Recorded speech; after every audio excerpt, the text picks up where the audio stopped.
10-year plan, which we'll solicit projects for the long-range plan, recommend them to the 10-year plan, which is a state plan. And then they then receive funding, but the 10-year plan's been full since, I think, 2004 at this point. Has not been fiscally constrained, and they've axed it a number of times, but still a tight budget. But it's still a priority for us to make sure that our long-range plan is populated, so when there is space, when there are funding opportunities, which do pop up for trails and transit are two things that they do have funding sources pop up for every now and again. We can have these projects ready to go to get them funding. Can I ask you a question, or should I wait till later? Oh, go for it, anytime. Is there a list anywhere of the funding sources and amounts over time? We do. It's in the state just released their STIP, which is it's a 4-year plan. It's the first 4 years of the 10-year plan. They have a 10-year plan, which has all the funding sources for the 10 years, and they have a long-range plan, which does not have a project list in it. It does not have funding sources. But you can go on the DOT website. It just got their STIP approved by Federal Highways and Federal Transit Associations. The state DOT website. The state DOT, New Hampshire DOT, yep. And what do I ask for? I'm sorry. I'll give you one second. And you would go on there, and if you typed in 10-year plan on their search, or you'll see STIP in capital letters, which stands for State Transportation Improvement Program. Thank you. Yep. I've always wanted to ask this question. How do you work with the feds and the state and the local or towns? Let's start with the feds. The feds, for the MPO functions that we do, we receive federal funding. They're called PL funds. And so we get the federal funding, and we have a budget. You present them with your plans? We present them with a budget, which Cynthia's actually working on tonight. The money that we receive from the federal government is filtered through the state government, and we're required to provide a budget, a 4-year plan for the region with all the transportation projects in it that are constrained for air quality, because we are in a non-attainment area. Not this town, but town south are in a non-attainment area. And For the federal standards that they've established. And the state has to follow those also. And Can you explain those, that whole principle? The air quality standards? And why is it that the towns south of us are required but we're not? Volume of traffic? Yeah, that's the majority of it. Those, non-point source pollution, which is mostly motor vehicles that are moving around, wouldn't be from like a power plant, which would be a point source. So they produce a lot of emissions, especially when you get congestion down further south of here, in Dover, Rochester areas. There's times of the day when ozone, carbon monoxide, and then particulate matter is above the threshold that is allowed by EPA. So we need to make sure that the projects we are presenting to the state do not increase the current vehicular emissions that we have. And we have a threshold established by the EPA, but then another threshold established by the state that we have to be under for our region. And Okay, can we go back to my question then? Yep. We're meeting federal standards. Yep. We're meeting the state has to meet the standards. Where does the roads, where did the shovels in the ground start? The shovels in the ground, they start with the state. The state, 95% of New Hampshire DOT's funding comes from federal highways administration. I'm driving down 16 all the time. Yep, well, that's actually turnpike funded, so it's no federal highways. That's all funded by That has nothing to do with your planning. I mean, how much of this planning really works? That's a good question. We want to see the bang for the buck. Me too, yeah. I'm not entirely sure how well the process works. It's supposed to work theoretically well, where the projects are coming up from the grassroots and their priorities to the region. How the money is actually spent depends on who's in office, and, you know, on occasion, and, you know, that's how things go at the higher levels. How many projects that have come up through Stratford Regional to the state, for federal, for highways, roads, have actually been funded and completed? Quite a few projects, I've been at Stratford for around a year now, so I don't have a long institutional memory, but within this year, we've had 5 projects in the region be funded. I haven't seen any of them come to fruition yet. They just received funding this year. We have, UNH got 3 projects grant funded just recently. We have the Park and Ride in Rochester just got funded recently, and a sidewalk project in Somersworth we had funded. And there's a number of projects on the list now on our tip, which are obligated projects, which they should be funded this year. The money's in place, and whether or not they actually get through the engineering and acquire the right-of-way they need to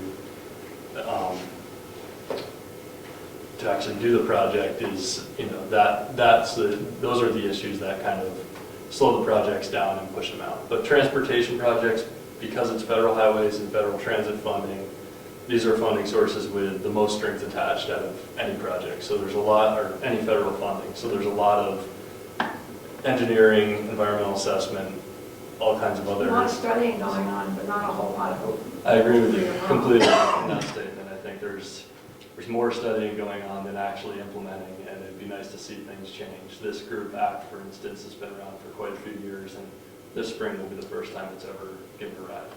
So we're happy that it's giving a ride. It's been around for a long time. How can you help small towns like, we don't have a sidewalk in town. It's a dirty word. We don't have a park and ride.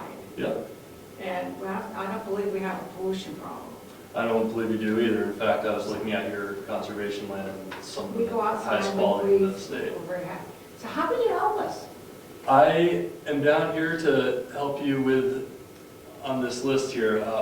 There's a few things, but Governor Wentworth Highway is a state highway.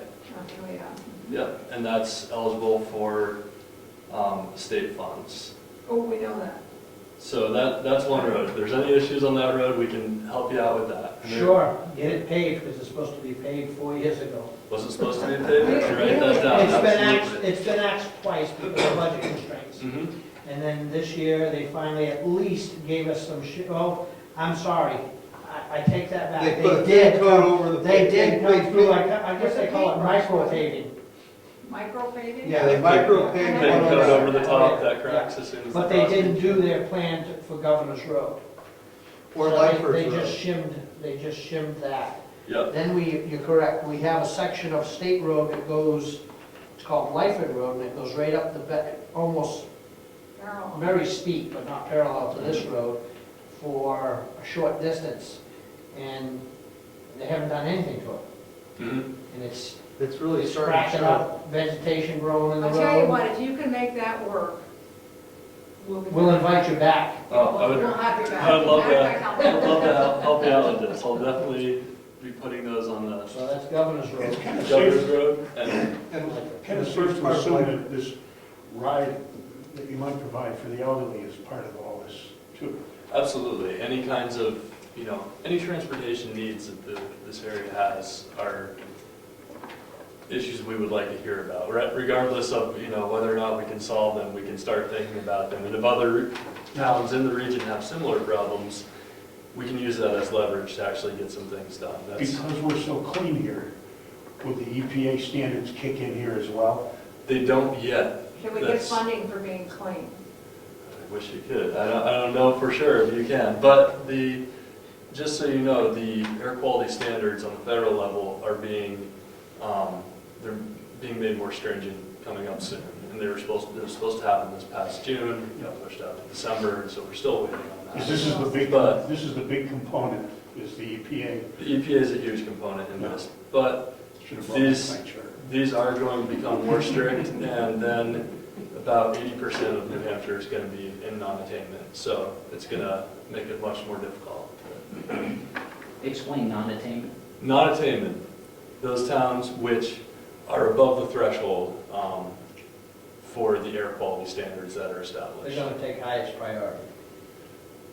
They don't necessarily take highest priority. Non-attainment areas, or attainment areas like this town, would also, they'd have just an equal chance of receiving funding. However, the towns in a non-attainment area are required to do additional analysis on their projects being put forward to make sure that they're not increasing the emissions above the threshold that was established.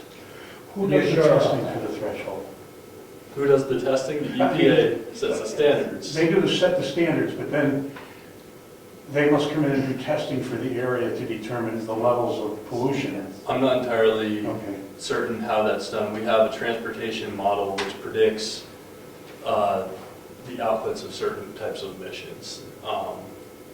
And that's how we establish what these projects theoretically will add to the environment. If we have more cars, we do have, I guess, algorithms in place with this transportation model, which I can't speak to its accuracy. I didn't, I don't work with it firsthand, but it's, they do deal with, growth in the number of vehicles traveling on the roads, which goes by predictions made by the government or the experts, I guess I should say. What's the name of the program? I know Mobile 6 is one of them, but what's the other one? We're moving to a new program. It's going to be Moves 2010 is what it's called. And this program estimates the emissions to be much higher than our current program that we're using. So it's going to be harder to reach attainment. Setting the bar higher and higher and higher. So Now, is there a way that we could, we being the people, actually validate these algorithms against reality? Or is that just not, that doesn't fit into the program? I think you could. I think you could typically do this by going out and taking an air quality sample at a peak hour of traffic in the summertime. That's how you would do it, and then you would check it against what the prediction was. But I can't say for certain what that. So I don't know anything about traffic, but I happen to have a PhD in computer science, Mhm. and I do a lot of modeling as part of my job. Yeah. And so I'm curious how it is that we're going to replace one algorithm with another, where the predictions are so wildly different that you would, the way you said it is much higher. Much is a big word. Much is big. It's 100% higher in the. So how is it that we've been going along, however many years we've been using the old algorithm, without fixing it? Well, If it was wrong, and if it was right, then why are we going with an algorithm that's way higher? Because that's the federal government. it's becoming more accurate. We didn't have the computing power in the past to run as many simulations, the stop-start for the car, and now it's just taking more into the equation, and they realize that it's becoming more precise rather than, obviously rather than less precise, but as they realize more, more situations that can occur, more realistic situations, if your cars have been turned off for 10 minutes, starting it again is going to release fewer emissions than if your car's been turned off for an hour. And they're trying to use those types of equations as, that capture that more realistically than they have been able to in the past because of the computing power is my guess, and the accuracy of the model is they're trying to make it more and more accurate all the time. And I don't know much about the model, I should say. It is free. It is on Federal Highway's website, so if you're interested in finding out about the model, it's available to everybody. Well, I don't know, just my gut reaction is modeling is really It's imprecise. useful. It's Yeah. useful, Absolutely. but if your model doesn't reflect reality, then it may give you an idea of the trend, but you really need to go back to real-life measurements to understand what really is happening. I agree with you 100%. So does your department agree with that? I think Stratford Regional Planning Commission the would regional agree with planning- that. I think that the requirements that are established do not reflect that, idea. And the federal government has been